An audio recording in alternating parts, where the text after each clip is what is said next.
good morning. Double standards. Massive, whopping, like the biggest double standards there are. So when it's announced that there's a London borough that schools are all rated outstanding by Ofsted, guess whose kids go there? Yep. Bridget Phillipson's. Not, by the way, in her own constituency. No.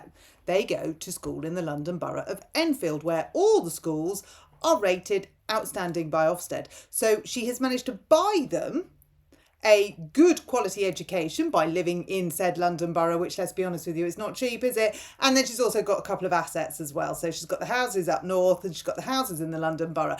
But we're told that Wes Streeting wants to get more working class kids with backgrounds like his and Bridget's into medicine. So that's his latest thing. He's saying we want to get more people from a working class background to be trained as doctors. Honestly speaking, Wes, I'd just like more people that wanted to be doctors and were good and qualified and had the grades to do so to be doctors. That would be my priority. Couldn't give two rats where they're from.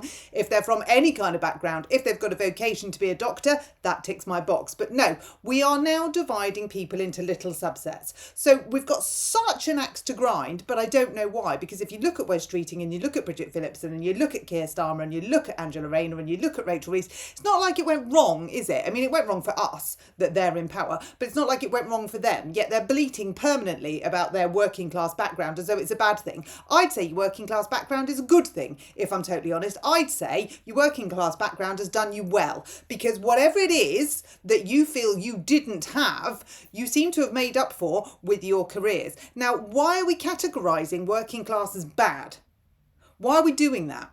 Why are we saying that it's a bad thing to be from a working class background? Because it's clearly not a bad thing. What I would say, it's more about how you apply yourself. It's more about what you want from life. It's more about where that takes you. And that can happen to any background, can't it? Because we can see as many people from a very wealthy background and a very middle class or upper class background with things not going so well, people falling off the rails, it just not turning out how you thought it was going to turn out. But apparently we don't care about them.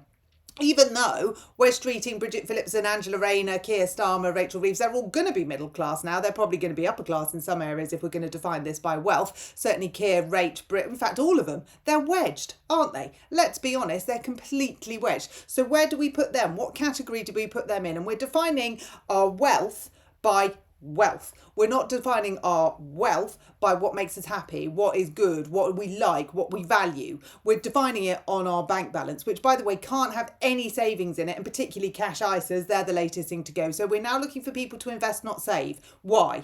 No one's going to invest in markets that are like this because Rachel Reeves keeps doing this, choking it. So who's going to invest in that? We're all sort of like slightly putting what we can aside for a rainy day, which appears to be not happening anytime soon. Thank goodness.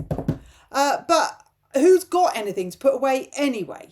So all we're doing is stifling the economy, putting people in little pockets as designated by Labour. We're saying working class over here, middle class over here, upper class, blah, you can't be anywhere. And we are saying if you're going to be a doctor, that's brilliant. You need to come from a working class background. And all the schools in Bridget Phillipson's catchment area that she's bought her children an education in, because even though she didn't buy them a private education, she's bought them an education by being able to afford the house in the street where she lives, which is what Keir Starmer did and Rachel Reeves did, and don't know about Ange.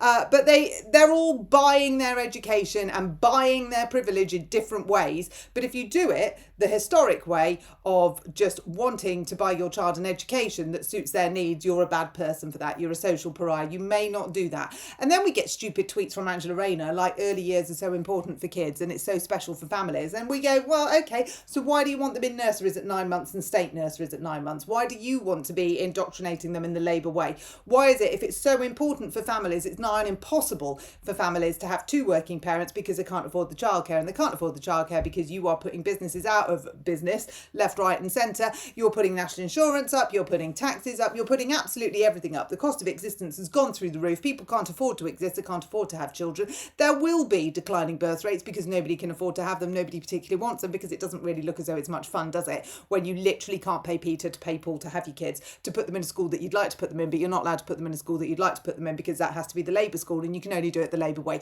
You can see why people are leaving this country in droves. And honestly, at this precise moment, I'm going to queue up for a ticket as well. It astounds me how to ruin the country in under a year, Labour's way.